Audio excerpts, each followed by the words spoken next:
Sergeant Fit, 12-week collab with your host, Sergeant Fit. Stay frosty, my friend. Sergeant Fit, enjoy the video. Spare no expense on these graphics. Great. Welcome, YouTube, to another outstanding Saturday and another trip to Whole Foods. This is week 8 of our Journey to Health collaboration, where we have a bunch of like-minded people sharing their journey to health through the magic of YouTube and videos. Don't forget to check out the link below. Check out the other videos of the people participating in the collaboration. Week 8. This is really blown by fast. Today's question: relationships.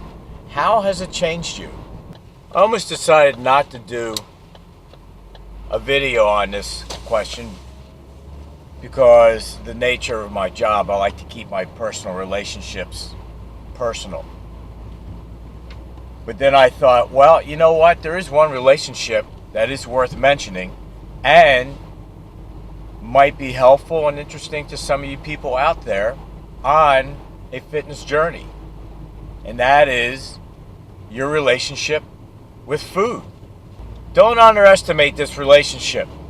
It could mean the difference between success and failure when it comes to your fitness journey.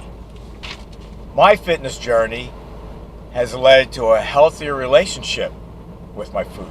I want to share my 7 tips to a healthy relationship with food. Tip number 1, food is an opportunity for me to nourish and fuel my body. Tip number 2, I eat when I'm hungry. I do not allow emotions to dictate when I eat or what I eat. I eat food that is healthy and tastes good, not because it soothes my emotions, it comforts me when I'm not feeling good, or helps me when I'm feeling stressed. Stress and anxiety often leads to overconsumption of junk food. Tip number 3, I portion control. I never eat until I'm full. If you eat until you're full, you've eaten too much. I always measure out or weigh the food that I eat to make sure that I stay within the proper proportions. I don't sit down with the entire bag of chips because that often leads to overconsumption. Number 4, I never skip breakfast. You know, it's called breakfast for a reason, because you're breaking a fast.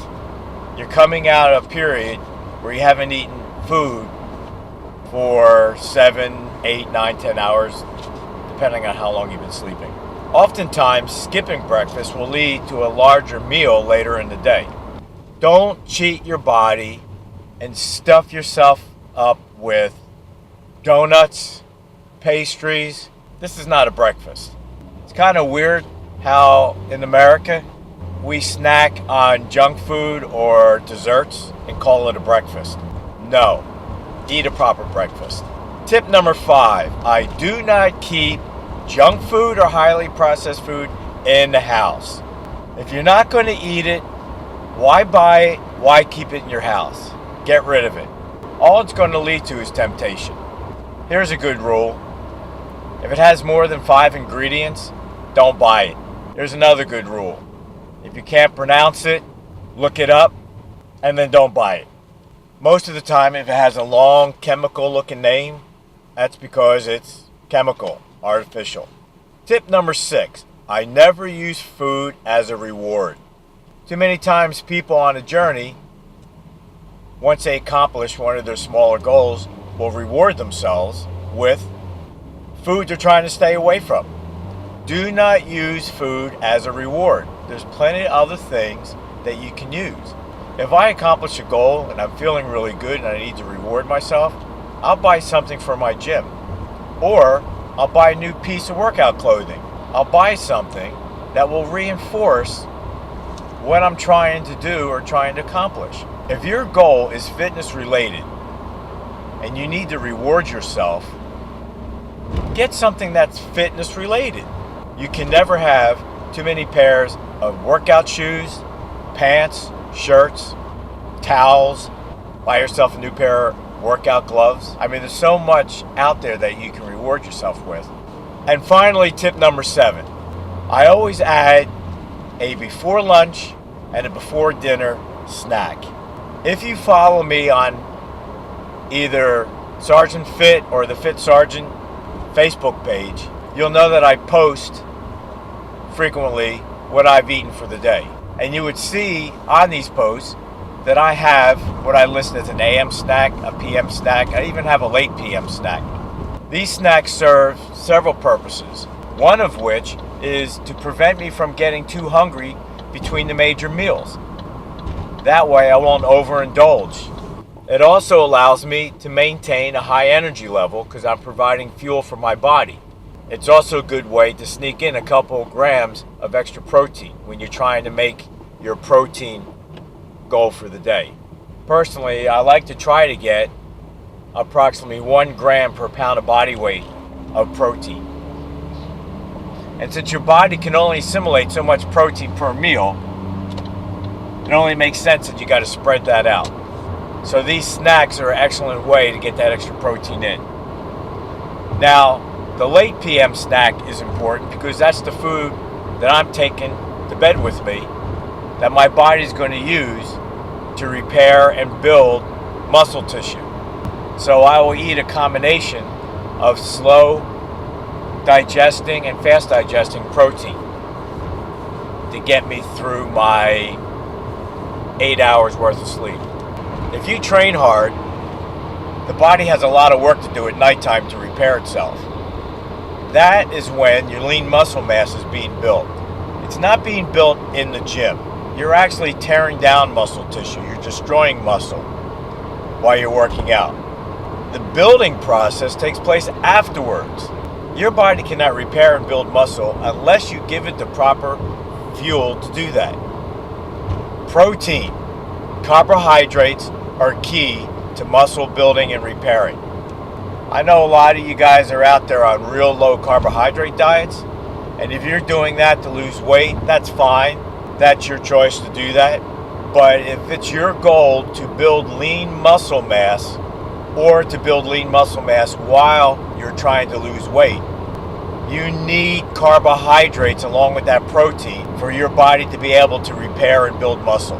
Without the carbohydrates, your body will catabolize muscle tissue for energy, and that is not a good thing if you're trying to build and repair muscle. So that late evening snack is important when you go to bed. My late evening snack is primarily protein and a little bit of carbohydrates, and that's it. So that's my 7 tips for a healthy relationship with food. If you're going to have a successful journey to fitness and health, you cannot underestimate your relationship with food, because nutrition is 80% of fitness. You cannot out-train a bad diet.